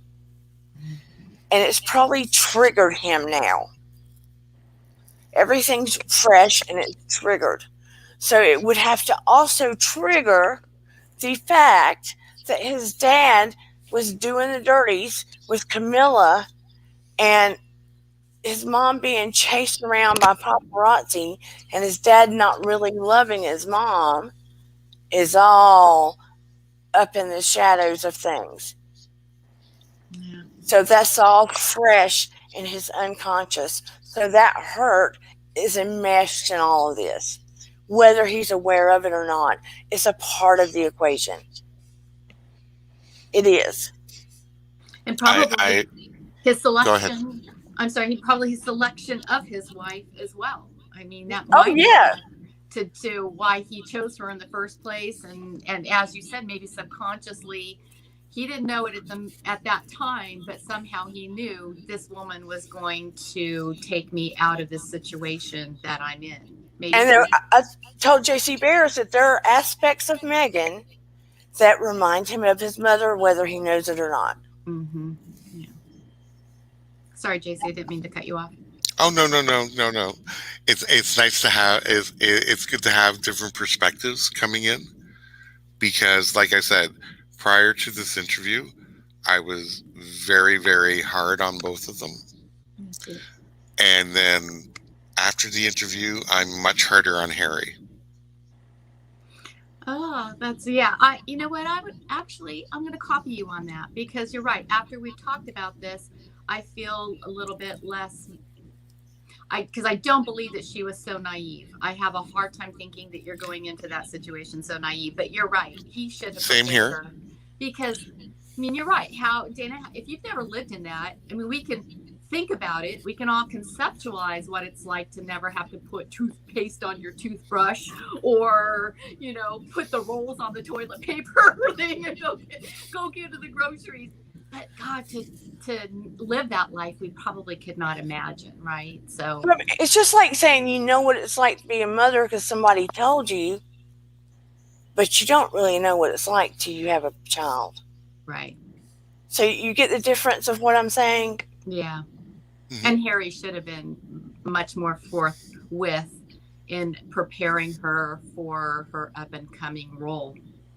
Because you have to remember, Harry's military service was completed. So he wasn't like out overseas on duty the way Andrew and Sarah were. Right.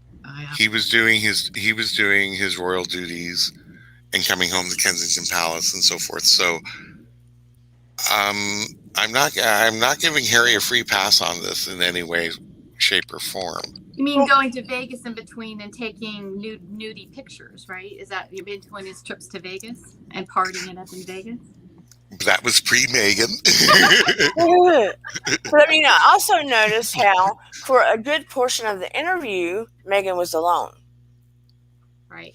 And I think that was intentionally done to let her speak so he could step back as not to offend his family, right? And then come in and say a few words of his own, but also to support what she had said. I mean, it was done in such a way where he could not entirely, what's the word I'm trying to use? Be offensive to his family? Yeah. That, as well as it also, people would be focused on what he would be saying. Not to take anything away from Meghan, but they would want to hear it from Harry, because Harry has been in the background so much, except when they do their speaking engagements.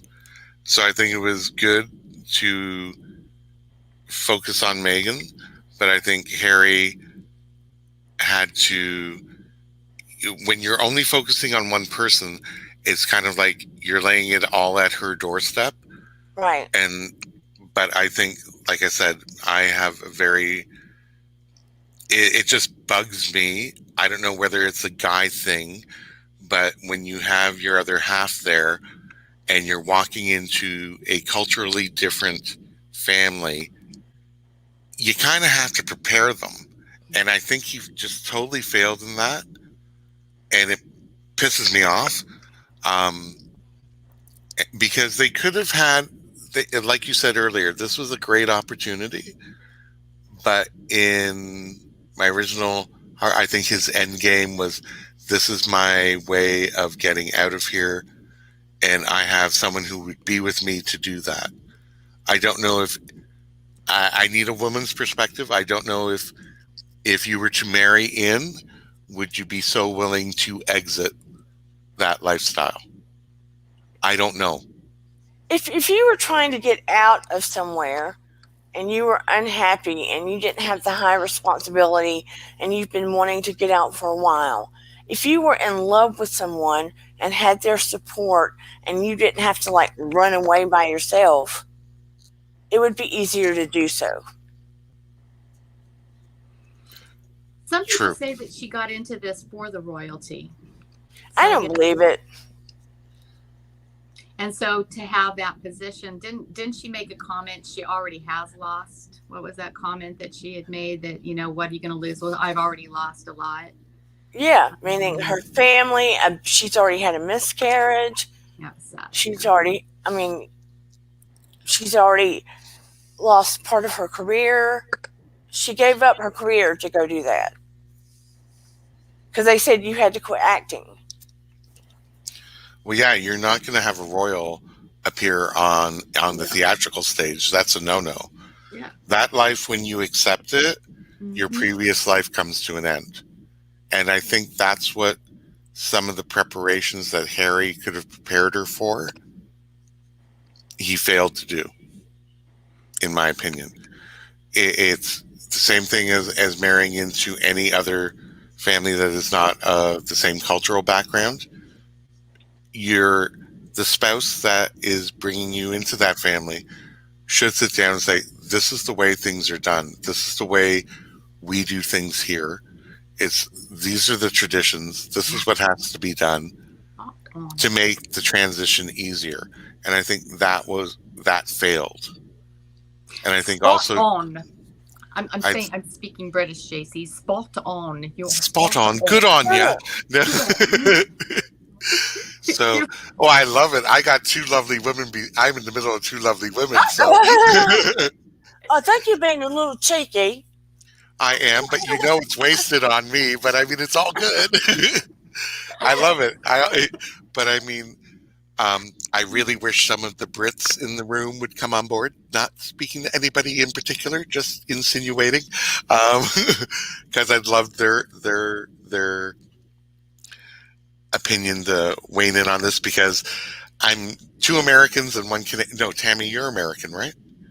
California, born, bred, raised. Yes. And you got two American women and one Canadian guy. So what do we have to say, right? I spoke to London, and she said that the tension was so high in the UK, and she said that it was triggering right now. I could see that.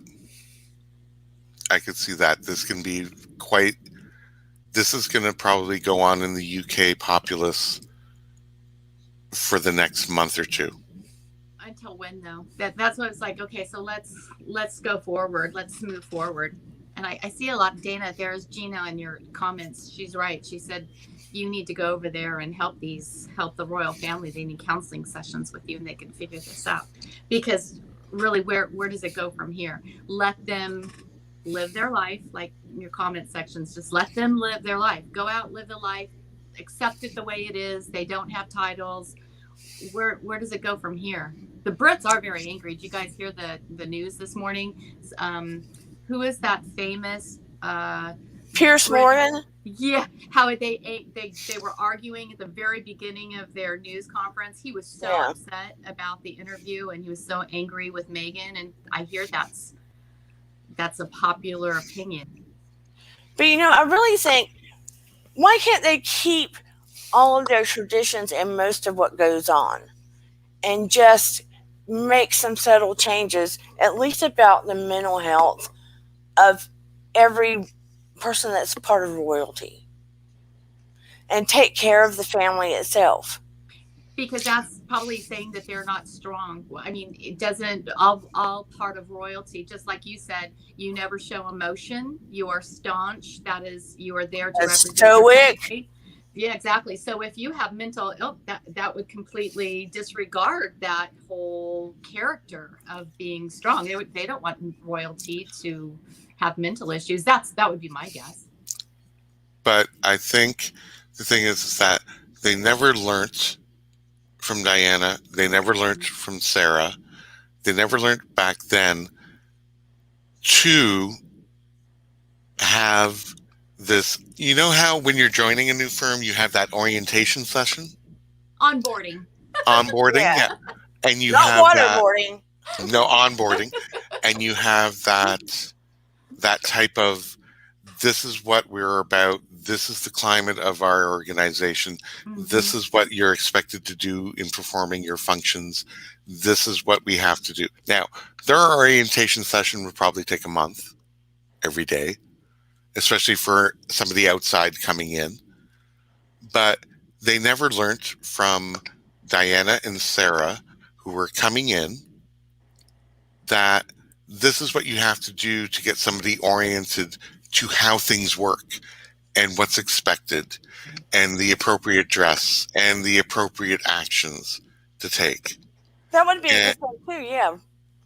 And I think if you're going to get somebody, once you become engaged and before it's announced, I think this is something that has to occur So that way you really have a good idea of, is this what my life's going to be?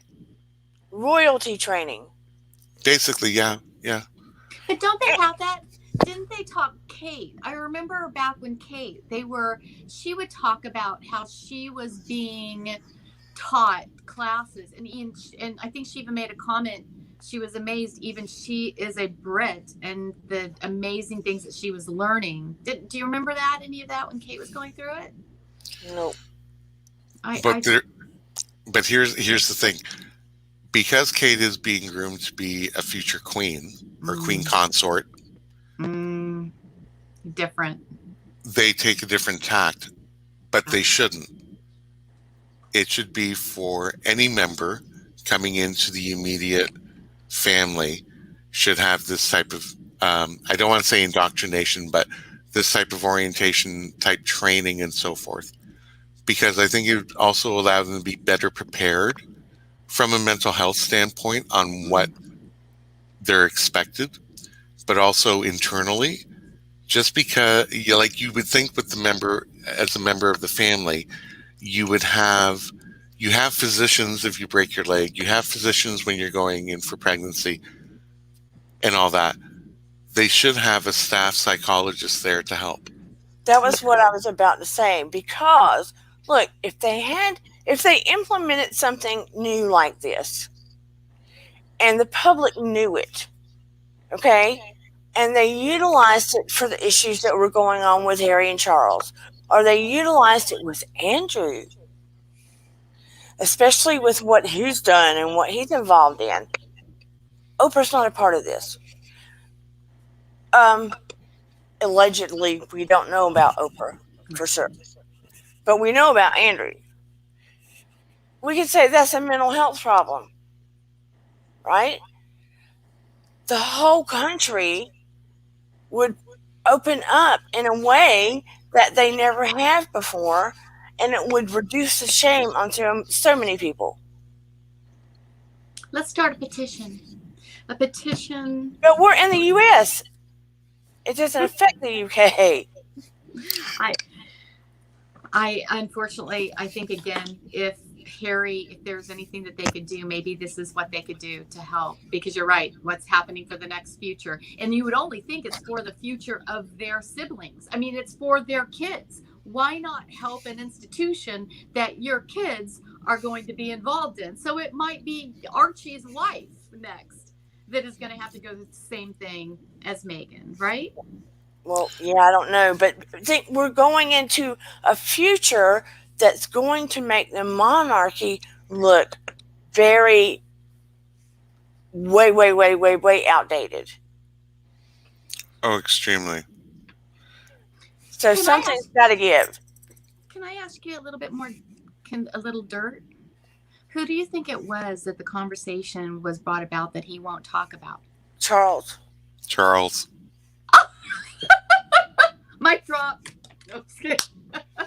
No, Camilla's opinion would not matter. Yeah. Elizabeth, she's a sweetheart. Elizabeth has always been a champion of racial equality, going back to the Nelson Mandela days. Elizabeth does a lot. The Queen does a lot of her items, not publicly, but more behind the scenes. Because she's basically outlasted how many political leaders from all different stripes over the last 60 years, or no, more than 60 years. So she knows her Commonwealth, and she knows the political stripes that can go into it. Charles is very set in his ways. Way too set in his ways. So Charles, I need to have a long talk with that boy.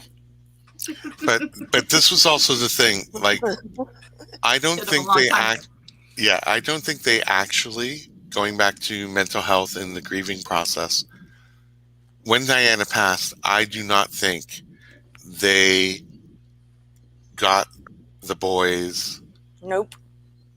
any type of psychological help No.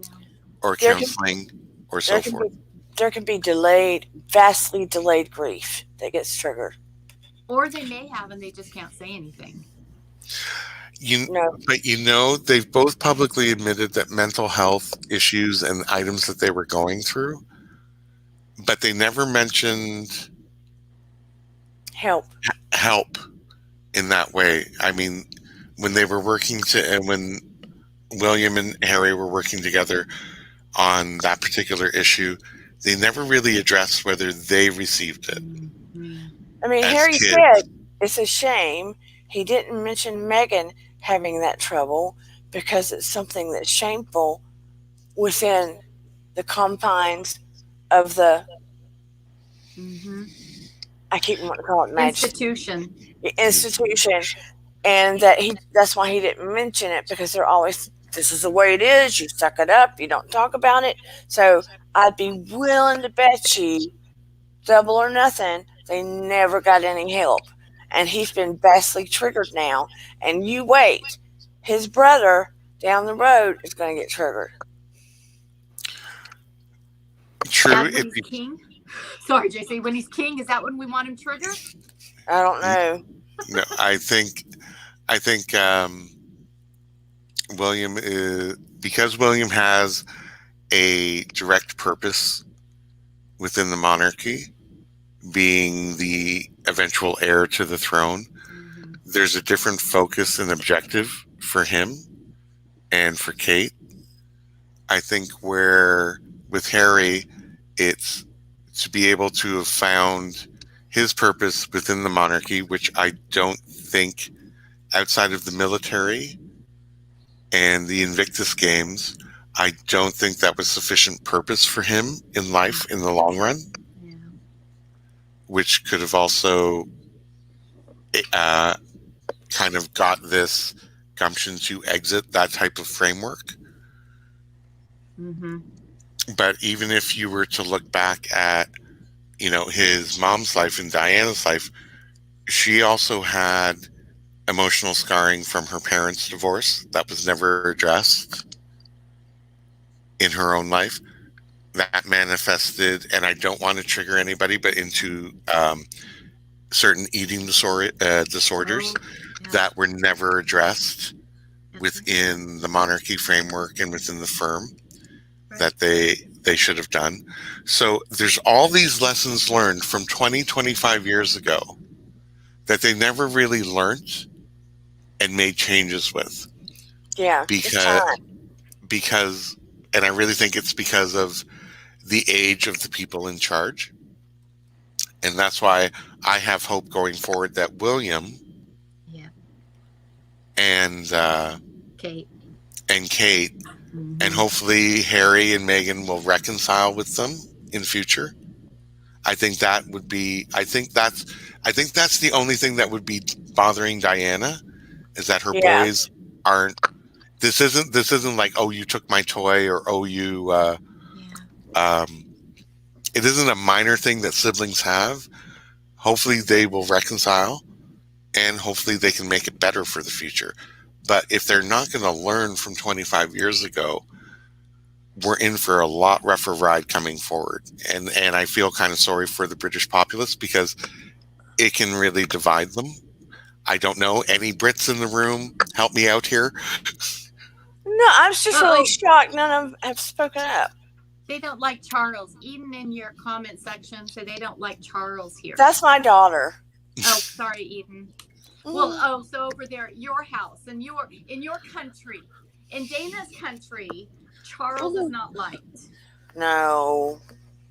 I don't like Charles either. I think he was wrong. He did Diana dirty. I tried to like him, but I just could not. Hey, I don't want him on my money. I could not do it. I tried very hard, and it didn't work for me. And the name we shall not mention, I don't like her either. Put all the tea in the British harbours. Are you talking about Godzilla? The mall. I don't like Godzilla either. I really tried to like her. I read stories about her. She might be a pretty good mother, but no, I don't like her. No, I don't either. I think she That's she my got, best English accent. but that's mine too. I know I have my little book. I was going to get my book over there of all the idioms, of the British idioms. When I went over there, I had my little book because so many things were being said to me that I had no idea what they were meaning. So I had to translate. Oh my god! I tried to do a posh accent, but you guys have me laughing too much. But with all being said, we're at 2 hours. It always happens. Oh my! Went by fast this time. But Oh my god! Yes. with all being said, it was a wonderful discussion. I was praying some of our UK friends would come. It did not happen. We could talk about this for a long time, and when more things come out, we may end up addressing this again. We may. But what I am praying and asking for people to do, look deeper. Look beyond the surface and try to look at the individual people as human beings and see what they might be going through. Like we talked about how, Harry may be getting triggered, and it really makes sense. Let's look deeper and look at everybody's human beings and not really pick sides and go after one another. It's pointless. We're not enemies to each other. Let's pray that at least the brothers reconnect. Because I think if the brothers reconnect, some positive changes can be made, especially going to their grandmother. Agreed. True. Agreed. And The next generation can change Right. some things, right? And don't always buy into the sound bites you hear. No, I don't trust the media. Sorry. Definitely, and realize that there's usually an agenda when it comes with venom. Yeah. Yeah. You have to read between the lines. And also, if you don't like what is being said in the media, especially from the tabloids, fire off a nasty tweet or email to them. No, you don't have to be nasty, people. To the tabloids, yes. Now you're in trouble now, JC. No, look. Why? If If you are nasty, you get shut down. If you use your brain and create an intellectual conversation with them, you're able to get more information or get more pieces of the puzzle. Yeah. Yes, I know. I'm bad. Use your brain. Spank, JC. Spank. I will try to maintain articulate. I usually, when I'm really mad, I'll usually write something and save it, and then I come back and go, "Oh, I can't say that," and then I rewrite it. JC, you're just aching for a break-in. You want a spanking. I think you like them. Shh. That's for your other show. And I would like to thank you, Cat B, for coming to my page. Welcome. The Australians don't like the Royals either. I love Australians. I wish I had an Australian accent for real. Oh, Aussies are rough, though. They either love you or hate you, but you'll know where you stand. Well, I'm kind of that way, too. I'm that way, too. I have my emotions on my shoulder. But anyway, I want to thank JC Bear and Tammy and my daughter and Vintage Optimism and Paranormal Witch Pixie and Jenny and Kat and Gina B and AT2 and Perlita. I don't know who I'm forgetting. Grenine. And I'm probably forgetting a million people. I hope not. But thank you all for coming to Dear Dana. I hope that you had an interesting listen to this conversation. Thank you, all you stalkers that are out there. I know you're out there. I kind of see you. I really wish that you would like and subscribe. It really helps me to grow. And I wish you'd come on chat. I'm not going to hurt you unless you want me to. I am staying silent. That's right. Stay silent, Dixie. Thank you But I for will- talking with me today. That was wonderful. You're welcome. And thank you always, Tammy. You're precious. Thanks, JC. Nice talking with you too. Nice talking with you too. Thank you for, in the chat and on here for giving me a couple of different perspectives to think about. And thank you, Like- JC Bear, as usual.